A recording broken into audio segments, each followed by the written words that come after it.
कि श्री किशोरी जी के जन्म के बाद किशोरी जी ने बहुत दिनों तक अपने नेत्र नहीं खोले, बहुत दिनों तक नेत्र नहीं खोले। मंद मंद मुस्काती हैं, जैसे छोटा बालक उबासी लेता है ऐसे मुख भी खोलती हैं, और कभी कोई रुदन का भाव होता है तो रोती भी हैं, पर नेत्र नहीं खोलती हैं। इस बात से वृषभानु जी बड़ी चिंता में थे, हमारी लाली नेत्र क्यों ना खोल रही है। तो इतने सारे लोग बधाई ले ले करके आए, सब किशोरी जी को बधाई देने के लिए, मुख देखने के लिए सब आ रहे थे।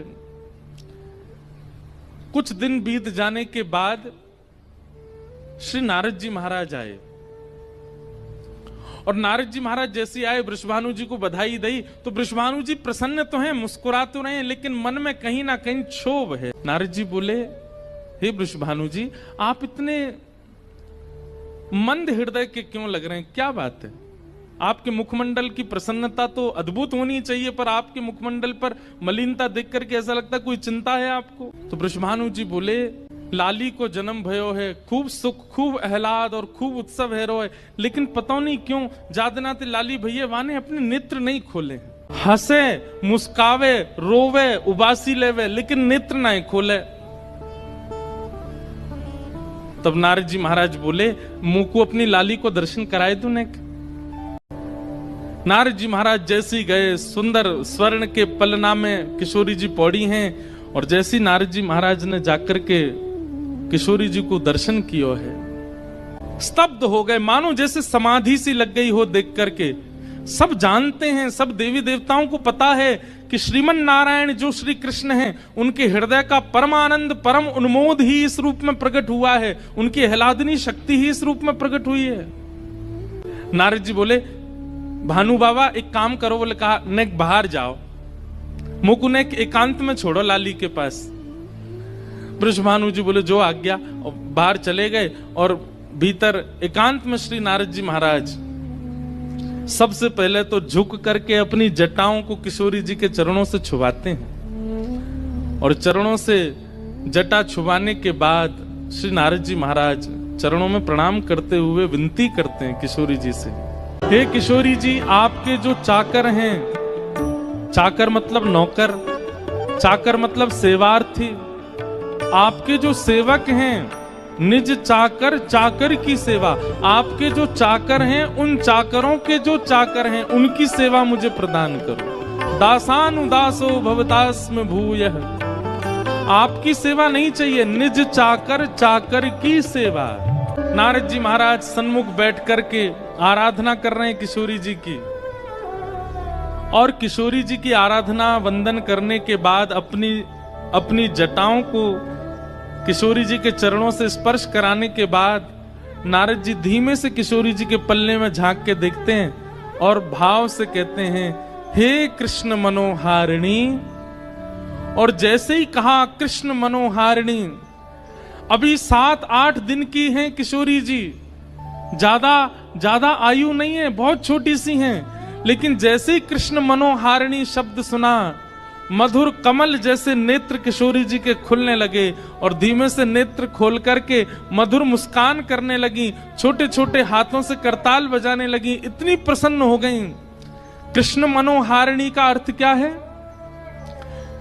बड़े अर्थ हैं। कृष्ण के मन का हरण करने वाली श्री राधा, या कृष्ण के मन में विहार करने वाली राधा, या जिनके मन में श्री कृष्ण विहार करते हैं वो श्री राधा।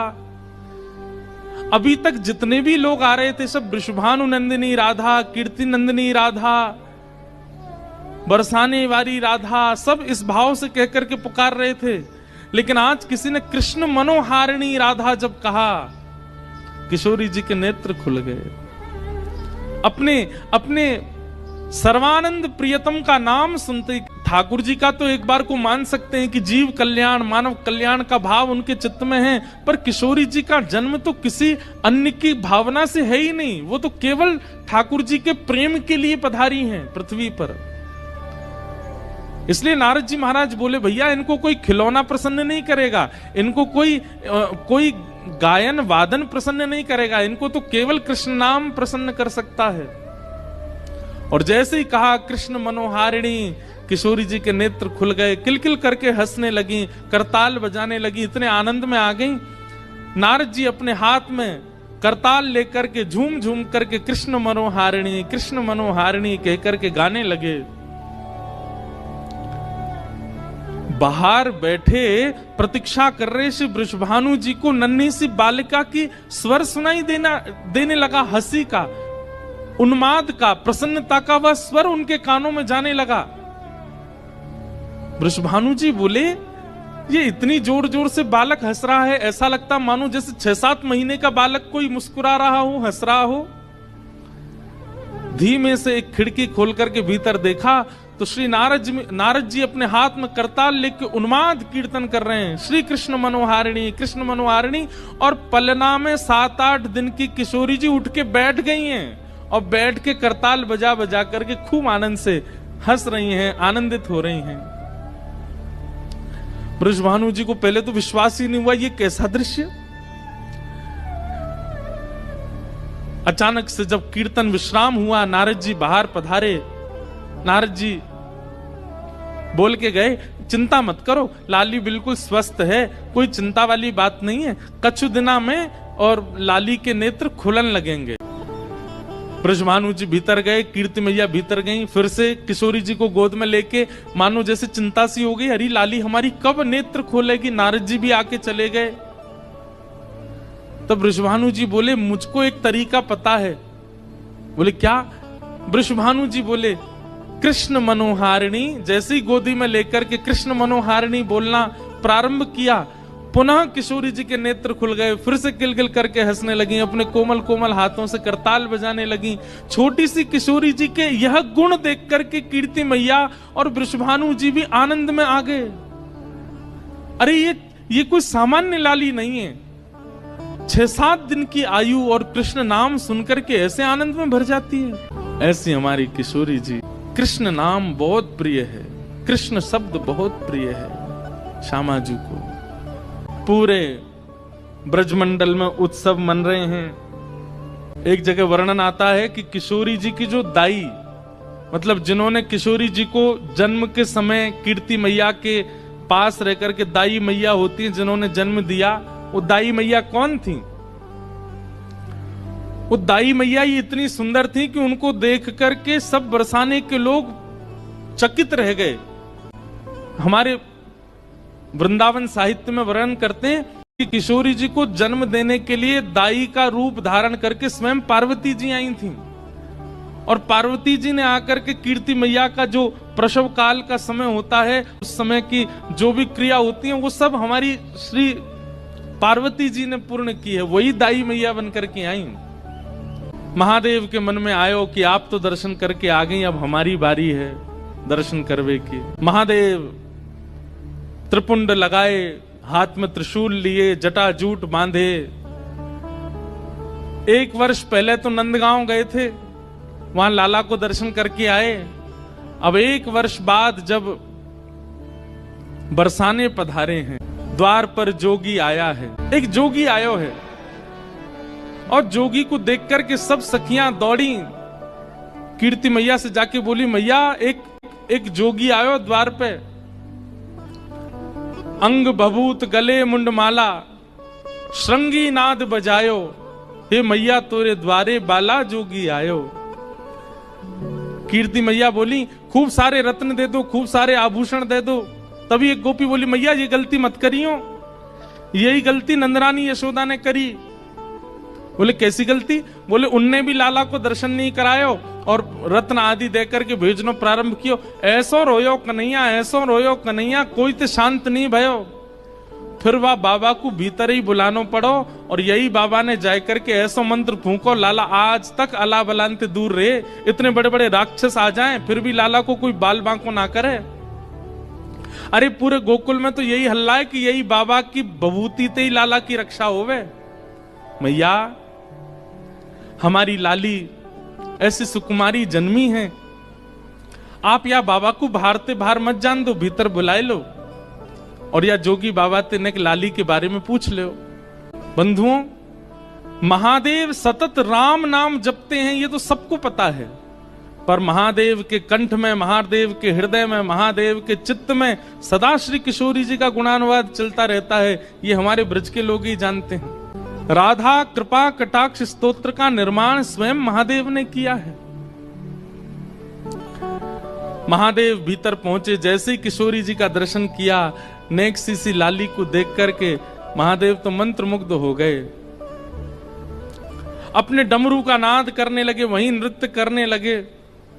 और किशोरी जी ने जैसे ही देखा महादेव को नृत्य करते हुए देख महादेव को, किशोरी जी आनंदित हो गईं, खिलखिल करके हंसने लगे। कीर्ति मैया ने कही, हे जोगी बाबा आप आए हो, मेरी लाली के बारे में कुछ बताओ ना। मेरी लाली को ब्याह कब होएगो और कौन ते होएगो? मुझे तो अभी ते चिंता लगे, ऐसी सुकुमारी ऐसी प्यारी लाली मेरी, या को भरतार कौन होएगो?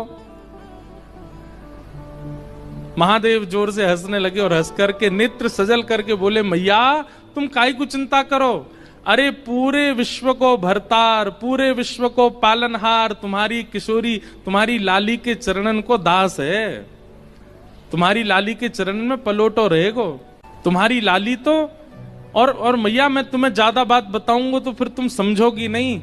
या लाली को तो नित्य विवाह है चुको है, या को विवाह करने की आवश्यकता नहीं पड़ेगी, या को तो नित्य विवाह है चुको है। ये तो जीवात्मान पर कृपा करवे के लिए और बड़े प्रेम के समुद्र को प्रस्तुत करवे के काजे जन्म भयो। लाली को तो ब्याह है चुको, ये तो नित्य विवाहिता है। कीर्ति मैया बोली, बाबा मोह तो तेरी बात पल्ले नहीं पड़ रही, का कह रहा हो मेरी लाली नित्य विवाहिता है? बोले बाबा, बोले मैया तुम नहीं समझोगी, तुम नहीं जानोगी। कीर्ति मैया बोली, बाबा कछु मांग ले, इतनी दूर ते चल के आयो, कछु ले ले मुते। महादेव बोले मैया देनो है तो एक वस्तु दे दो। बोले कहा, अपनी या लाली की उतरन दे दो, या कि कोई पोशाक जो याने पहनी हो वो मुझको दे दो, कोई उतरन दे दो। बोले उतरन को कहा करेगो? बाबा तू तो इतना बड़ो लंबो चौड़ो, मेरी लाली नेक्सी सिवा की उतरन है कहां पहने को? बोले मैं ना पहनूंगो, मेरी जटा पहनेगी। और नीली झंगुली, छोटे छोटे बालक पहनते हैं, थोड़ी नेक नीचे से खुली हो, ऐसी झंगुली। झंगुली किशोरी जी की जो उतरन है वो महादेव को प्रदान करी। महादेव ने तुरंत लेकर के अपनी जटांत बांध ली और जटा में बांध करके बस प्रणाम करके आनंदित है गए। बोले मैया बस अब बस यही कृपा करियो, आपकी लाली के श्री चरण सदा मेरे चित्त में विराजे रहें, सदा मेरे चित्त को आनंदित करते रहें। ऐसे महादेव